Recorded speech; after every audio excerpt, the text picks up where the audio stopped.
एक जगह जहां हम श्योर पीएम मोदी कभी नहीं आएंगे वो है एक प्रेस कॉन्फ्रेंस पे। मैंने कितनी प्रेस कॉन्फ्रेंस की।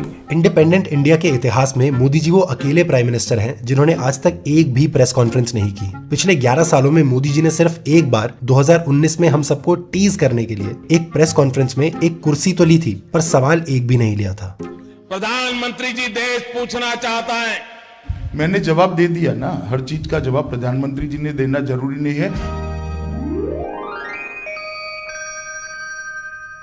हिंदुस्तान के प्रधानमंत्री चुप बैठे हो।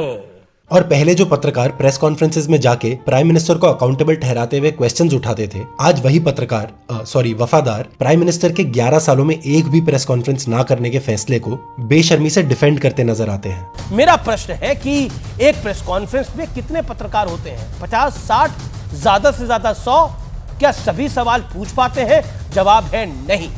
लेकिन जिन 220 से ज्यादा 225 से ज्यादा पत्रकारों को पीएम मोदी ने इंटरव्यू दिया है, उन सभी पत्रकारों ने उनसे सवाल पूछे हैं। जेन जी जनरेशन आपसे पूछना चाहती है, आपका कोई बेस्ट फ्रेंड है? नरेंद्र मोदी का कोई बेस्ट फ्रेंड है? BFF, best friend for ever.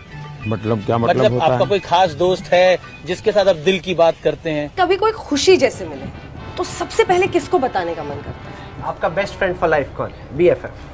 Script writer लगता है एक ही है। हर वो सवाल हुए हैं जिनके जवाब देश की जनता के साथ साथ शायद खुद विपक्ष भी जानना चाहता होगा। नहीं, मुझे नहीं लगता कि देश का ऑपोजिशन मोदी जी के BFF के बारे में जानना चाहता है। क्यों बे? क्यों?